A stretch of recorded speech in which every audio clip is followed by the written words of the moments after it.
Hi, everybody. I'm Savani, And I'm Sabine. and welcome to Behind the Byline, where we introduce you to the incredible storytellers behind each issue of Hidden Compass.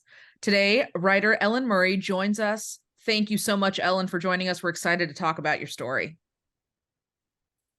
Thank you. I'm excited to be here. In her Chasing Demons story, A Tempest of Dread at the End of the World, Ellen takes on Patagonia's W Trek. There, amongst the glaciers and roaring winds, she faces a panic that has been stalking her for 7 months.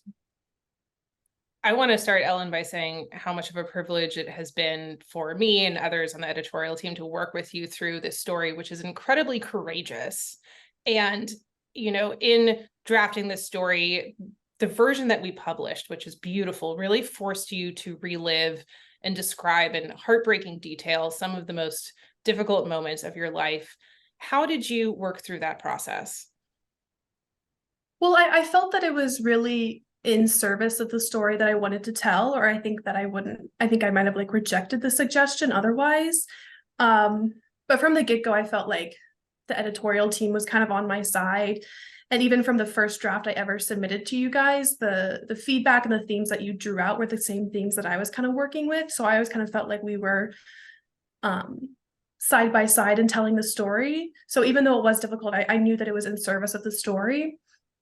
And so it was more so just knowing that I had the backup and the support of the editors.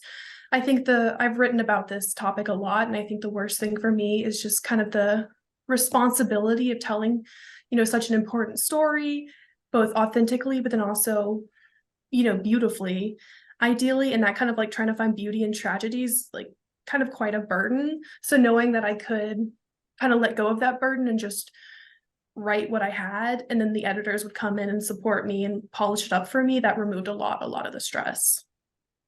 It is always such an honor when we can publish those stories that hold both beauty and tragedy together in one place. And I commend you for taking that on in this story.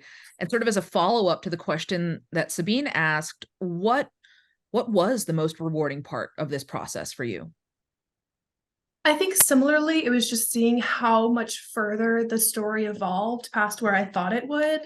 When I first submitted it to you guys, I thought, yes, this is done. This is as far as the story will go. This is completed. And then when you came back to me with your ideas and your feedback, it was really daunting. I was like, oh gosh, I've already worked so hard on this. How much further can I push this story and push myself? So it's been a very affirming process to just see how much farther I can take my work.